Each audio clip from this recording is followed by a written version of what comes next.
Hi guys, nandito kami ngayon sa Novaliches, palabas ng Quirino Highway.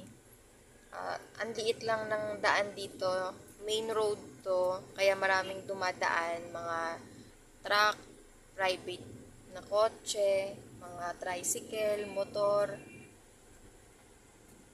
Ang liit ng daan dito, tapos ang problema dito sa daanan, yung mga nakatira dito nagpa-park sa labas, nagdo-double parking, kaya lalong sumisikip. Tapos kanina may nadaanan kami sa tabing kalsada, meron siyang tindahan, naglagay siya ng lamesa at upuan mismo dun sa kalsada. Kaya hirap na hirap yung mga sasakyan iwasan yung lamesa niya na nakaharang sa kalsada. Masikip na nga yung daanan dito, ang dami pang kung ano-anong nakalagay sa harap.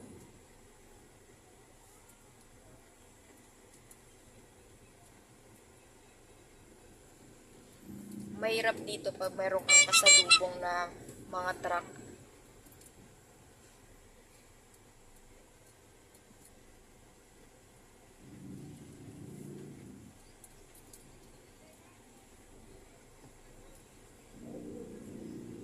Meron pala kaming pinick up dito na mga drum.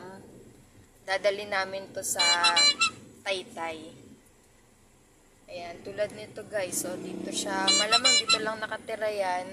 Ginawa niya ng parking niya yung tapat ng bahay niya. Kaya hirap na hirap yung mga sasakyan dumaan. Na kami ngayon sa Commonwealth guys, papuntang Taytay Rizal. Walang traffic ngayon dito. At madalas kasi dito pa lang traffic na dito sa Commonwealth. Pero ganitong oras, 9:51, walang masyadong traffic dito sa Commonwealth.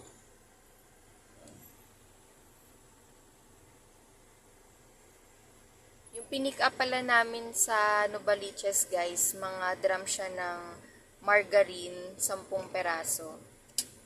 Buti na lang nagkasya siya sa loob ng kotse. Yung 5 peraso nandun sa may likod, tapos nandito sa backseat yung 5 peraso ng drum.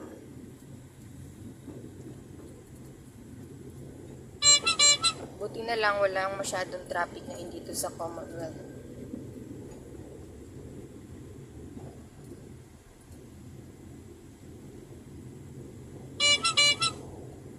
Hi guys, nandito kami ngayon sa Katipunan Avenue, papuntang Taytay Rizal. Ang dami pala dito guys sa gilid, mga nagtitinda ng mais.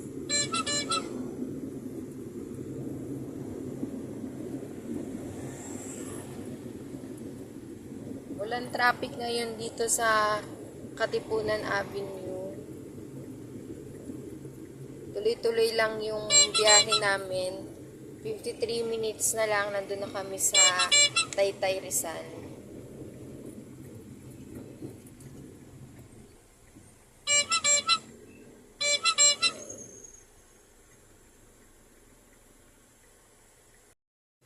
Slight right. Hi guys, ayan, 50 minutes na lang nasa Taytay Rizal na kami. Share ko lang pala guys sa Taytay, pwede kayong bumili ng mga tela, bilihan talaga siya ng mga murang tela at mga murang damit. Karamihan sa mga nagtitinda ng mga damit, sapatos at kung ano-ano pa ay nanggagaling sa Taytay Rizal kasi mura doon lalo na kapag bultuhan yung binibili mo. Minsan nga nakakapag-deliver kami ng mga damit na marami, di-deliver namin kung saan-saan, paninda nila. Yung mga nagla-live selling dyan, din nila kinukuha guys yung mga binibenta nilang damit, sapatos. Dahil nga mura. At mga tela dun guys, mura din. Kaya maraming nananahi ng damit doon na ibebenta din nila ng mura. Hey guys, nasa Felix Avenue na kami. 24 minutes na lang. Nasa drop-off point na kami. Medyo matraffic lang talaga dito sa Felix Avenue. Siguro mga 20 minutes na kami dito. At mahaba-haba pa yung traffic.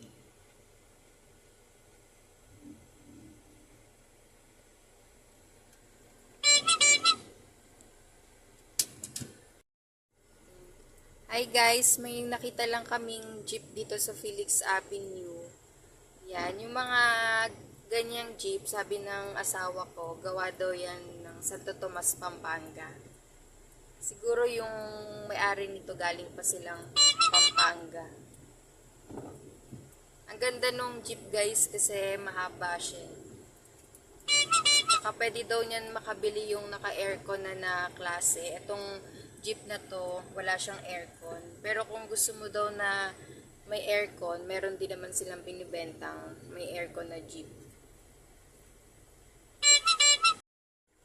Yan jeep pala guys, gawa siya sa Dimeng Welding Shop mismo sa Santo Tomas, Pampanga. Ayan kasi nakalagay sa likod ng jeep niya. Kaya nabasa ko. Yan. Siguro may pupuntahan sila ngayon dito sa Taytay Rizal banda. Puno yung sakay ng jeep, siguro parang mag-outing siguro silang pamilya. Yan, medyo matraffic pa rin dito sa Felix Avenue. Kakaliwa na kami dun sa unahan, pero mahaba pang traffic itong bubunuin namin. Hi guys, nandito pa rin kami sa Cainta Rizal. May kasabay kaming tricycle. Nakakatuwa lang yung mga tricycle dito sa Cainta guys kasi mataas yung pagkakagawa ng sidecar niya. Katulad nitong kasabay namin.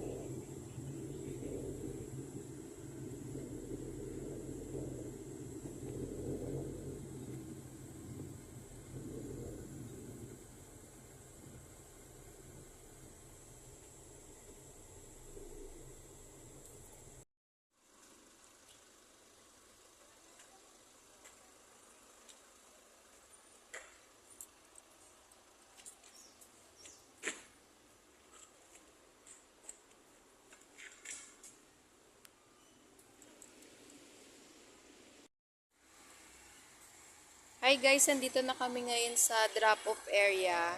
Pupunta kami dun sa gilid sa dulo. Nandun daw yung X7 na warehouse. So, nakapark lang kami dito. Pupunta muna kami dun sa dulo. Meron lang kaming nakita dito guys na sasakyan. Tesla. Yan, siguro dito yan. Ayan. Nauuso na rin talaga guys yung Tesla na mga sasakyan dito sa atin kasi sa sobrang mahal ng gas. Ito kasi guys, ano siya, di kuryente siya eh. Hindi siya gumagamit ng gas. Hi guys, meron na kami ulit booking. 1 minute na lang, nandun na kami. Dadali naman namin to sa may Timberland Heights, San Mateo, Rizal. Sa unahan na lang guys, nandito kami sa may Ferris.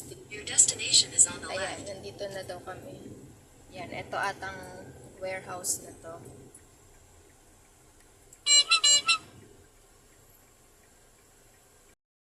Good afternoon, Lala Move po. Nandito na po kami sa labas po ng Brown Gate. Pipick up po. Pakitawagan po yung ibang number or kaya magkatok kayo sa guard kasi wala po ako dyan sa ano. Hindi po ito yung pick-up number. Sige madam.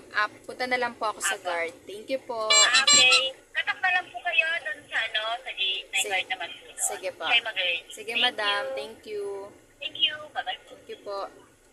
Guys, sa pick up na namin yung gamit dun sa warehouse. Medyo natagalan na kami mag-pick up kasi hinintay pa namin yung order number na i-text ni madam sa amin. Ngayon papunta na kami ng Timberland Heights para i-deliver yung 2 boxes na pinick up namin doon. Nandito kami ngayon sa Marikina City. Yan, papuntang Bayan-Bayanan Avenue. Yan. Dito pala guys sa Marikina, dati pinauso ni Bayani Fernando yung first stop, first to go dito sa Marikina. Si Bayani Fernando, naging chairman din pala siya ng MMDA dati.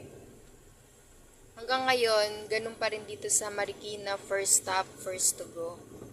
Kaya maayos yung daloy ng trapiko dito sa Marikina. Tsaka marami din dito guys, mga one way. dito, one way itong dinadaanan namin para mas maganda yung takbo ng traffic dito. Wala masyadong traffic. Dahil maganda nga yung pagkakasaayos ng mga rules nila dito sa kalsada. Yan, nakasulat, ayun guys. So, first to stop, first to go. Yan, si Bayani Fernando po ang nagpatupad niyan. Take the next left onto Bayan Avenue. So, 26 minutes na lang nandun na kami sa Timberland Heights. Guys, alauna ngayon, pero buti na lang hindi masyadong masikat ang araw.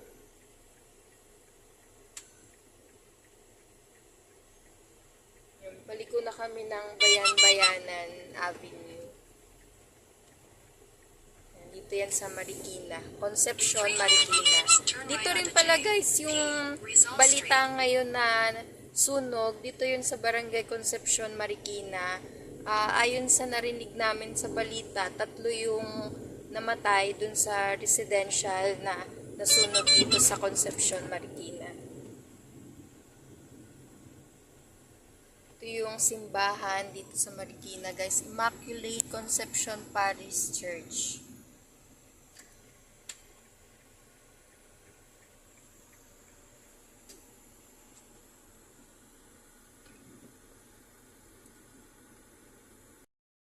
Hi guys, nandito na kami ngayon sa San Mateo, Rizal.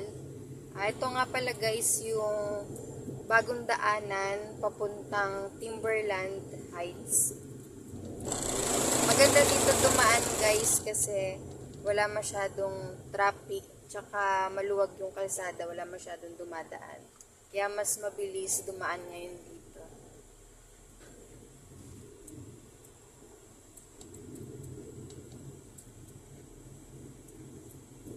Bago lang tong daanan na to guys kasi dati wala pa tong daan na to. Ang daan pa papuntang Timberland Heights dun sa kabila.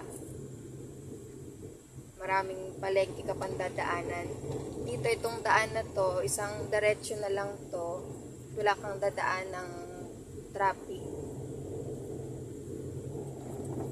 12 minutes na lang guys, nandun na kami sa Timberland Heights. Ganun na siya kabilis pag dito ka dumaan.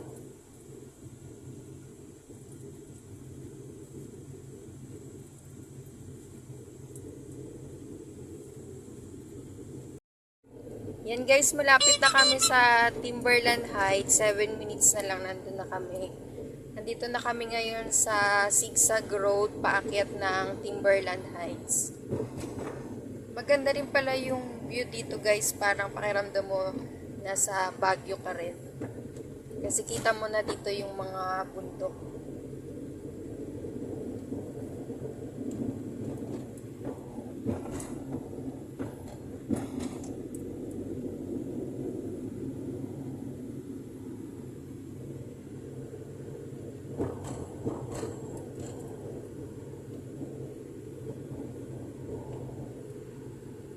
Yan, 6 minutes na lang, nandun na kami sa Timberland. Ito na yung daan paakyat at zigzag.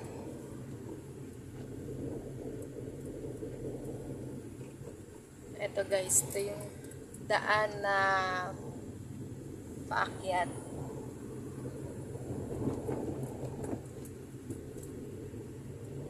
Para ka na rin papuntang Baguio nito sa daan dito. Dahil paakyat talaga. Puro paakyat.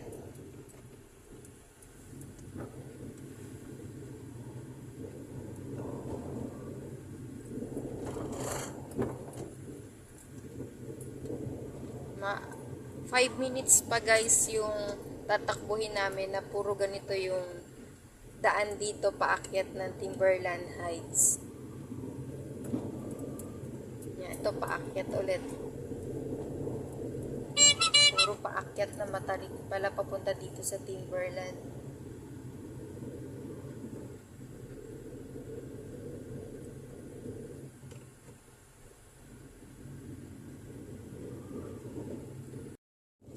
Yan guys, nandito na kami ngayon sa loob ng Timberland Heights. Yan, 2 minutes na lang, nandun na kami sa drop-off point.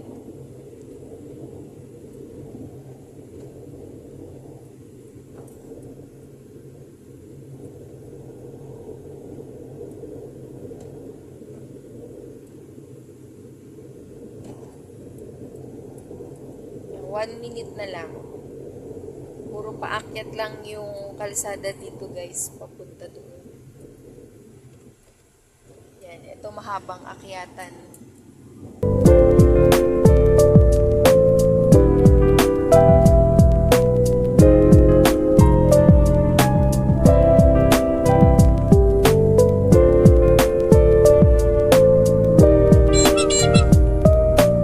In 300 meters, turn left.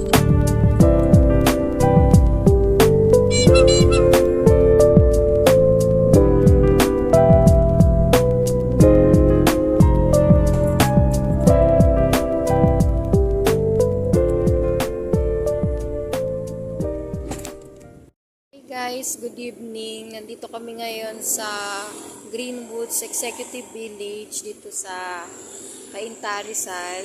Nag-drop kami dito ng mga gamit. Yan, kakatapos lang namin mag-drop. Lumabas na kami ng subdivision. Nandito lang kami ngayon sa may tapat ng subdivision. Nagpapahinga lang yung asawa ko kasi sobrang traffic kanina dahil rush hour. Kaya ang traffic. Yan, nandito lang kami ngayon nagpapahinga at nagkakape lang yung asawa ko dahil napagod siya sa pagdadrive. Maya-maya guys ay uuwi na rin kami sa bahay namin.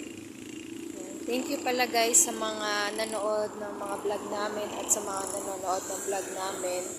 Please like, share, and subscribe to our YouTube channel and follow us on Facebook, Team Vlogmas. God bless guys. Sa susunod ulit.